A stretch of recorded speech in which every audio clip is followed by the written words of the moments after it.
آج میں آپ کو سناؤں گی ایک ایسی کہانی جہاں پہ ایک شہزادی ایک بلی کی بکری سے آگے جا کے کس طرح بادشاہ بیگم کہلاتی ہے. اور یہ شہزادی اور کوئی نہیں بلکہ خانزادہ بیگم خود ہیں، جو کہ ہیں بابر کی بہن. بابر وہی آدمی جس نے مغلیہ سلطنت کی فاؤنڈیشن رکھی، مغلیہ سلطنت کا آغاز کیا. اور تاریخ دانوں کا کہنا کچھ ایسا ہے کہ اگر خانزادہ بیگم نے یہ چیزیں نہ کی ہوتی جو انہوں نے کی، تو شاید بابر زندہ ہی نہ بچتا کہ وہ آگے افغانستان یا انڈیا کا رخ بھی کر سکتا. السلام علیکم، میرا نام ہے مشا اور خوش آمدید تاریخی ٹیلز میں. یہ ویڈیو بھی ہماری مغل سیریز کا ایک حصہ ہے، اور اگر آپ مغلیہ سلطنت کے بارے میں اور ویڈیوز دیکھنا چاہتے ہیں تو آپ ڈسکرپشن باکس میں دیے گئے لنک کے اوپر جا کے دیکھ سکتے ہیں. اس کے علاوہ اگر آپ کو ہمارا چینل پسند ہے اور آپ ہماری مدد کرنا چاہتے ہیں اس کو بڑھانے میں، اور ہمیں کافی مدد کی ضرورت ہے، تو مختلف طریقے مدد کرنے کے. آپ پیٹرین پہ جا کے ہمارے چینل کا ایک پیڈ ممبر بن سکتے ہیں، یا آپ اسی یوٹیوب چینل کا ایک پیڈ ممبر بن سکتے ہیں. اس کا لنک میں ڈسکرپشن باکس میں دوں گی، یہاں پہ بھی دے دوں گی. اور اگر آپ پاکستان میں ہیں تو آپ اسکرین پہ دیے گئے نمبر کے اوپر جا کے بھی مدد کر سکتے ہیں.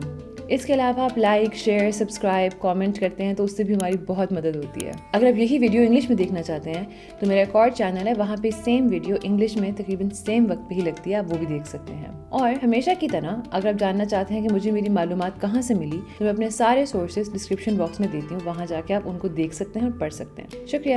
اب خانزادہ بیگم جو ہیں وہ تھیں بابر کی بہن، اور یہ کوئی اسٹیپ سسٹر نہیں تھی. یہ بابر کہتے ہیں کہ میری فل سسٹر ہیں، مطلب ان کے ماں باپ دونوں سیم ہیں، اور یہ ہوتی ہیں بابر سے تقریباً 5 سال بڑی عمر میں. اب ان کا ہمیں رول تب نظر آتا ہے جب بہت دیر پہلے، ابھی تو بابر نے سوچا بھی نہیں ہوتا کہ افغانستان یا انڈیا کی طرف بڑھے، ابھی تو یہ سینٹرل ایشیا میں آپس میں جنگوں میں لگا ہوتا ہے. اور اس وقت سن 1500 چل رہا ہوتا ہے، اور یہ شیبانی خان کے ہاتھوں سے سمرقند واپس لے کے ہٹا ہوتا ہے بابر. اور ہوا یہ ہوتا ہے کہ شیبانی خان سمرقند لے کے اس کے بعد چلا جاتا ہے سردیوں میں اپنے کچھ بندے وہاں چھوڑ کے، اور بابر بمشکل کوئی 100-200 لوگوں کے ساتھ سمرقند واپس حاصل کر لیتا ہے، بڑی مشکل سے. اور بہت مارکا مارا ہوتا ہے اس نے ایک طرح کا یہ. اور وہاں پہ جب وہ حاصل کر لیتا ہے، وہ اپنے سارے رشتہ داروں کو، اپنے سارے عزیزوں کو لکھتا ہے کہ بھائی مجھے مدد بھیجو، مجھے اور بندے بھیجو، میں اب اس کو صحیح سے پکڑ لوں، کہیں واپس آ کے شیبانی خان لے نہ جائے میرے سے، مجھے بندے چاہیے. لیکن کوئی بھی بابر کا ہاتھ نہیں پکڑتا، کوئی مدد نہیں بھیجتا.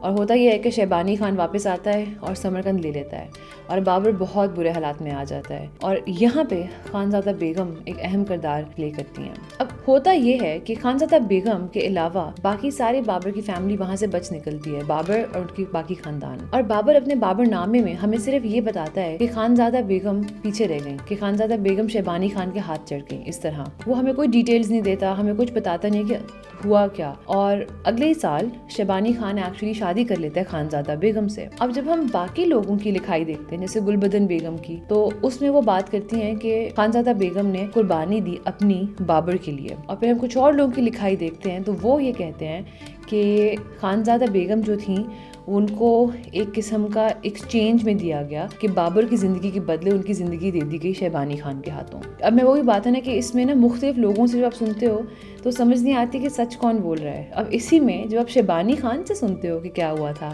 کیونکہ اس کی بھی ایک کتاب ہے شیبانی نامہ، اس میں وہ یہ بتاتا ہے کہ خانزادہ بیگم اور اس کی جو ہے وہ ایک لو میرج ہے، کہ وہ ایک دوسرے سے محبت کرتے ہیں اور وہ ایک دوسرے کو پسند کرتے ہیں، اور اس لیے اس نے خانزادہ بیگم کو اپنے پاس روکا اور ان سے شادی کی. تو وہ تو کہانی بدل لیتا ہے کمپلیٹلی، کیا پتا وہ سچ ہو، بٹ باقی لوگوں کے اگر ہم پڑھیں لکھائی تو ایسا نہیں لگتا کہ سچ ہے. کچھ لوگ کہتے ہیں کہ شیبانی خان نے ایکچولی شرط رکھی تھی کہ بابر کی زندگی کے بدلے خانزادہ بیگم کی زندگی، اور وہ کچھ اس طرح کا کہتا ہے بابر کو کہ اگر تم میری شادی کروا دو کہ خانزادہ بیگم سے، تبھی ہم دونوں کے بیچ میں کوئی دوستی کا ہاتھ پڑ سکتا ہے. تو بیسکلی آپ جس کے نظریے سے دیکھو اسے ڈفرینٹ کہانی مل رہی. گلبدن کہہ رہی ہے کہ خانزادہ بیگم میں سے تحفہ دے دی گئی تھیں، کوئی اور کہہ رہا ہے کہ نہیں، اس کو بابر کی زندگی کے بدلے میں پوری نیگوشیشنز کر کے ایسے دیا گیا تھا. بابر کہہ رہا ہے کہ بھائی وہ وہاں رہ گئی تھی ہم اسے بچا نہیں سکے، وہ اس کے ہاتھ چڑھ گئی.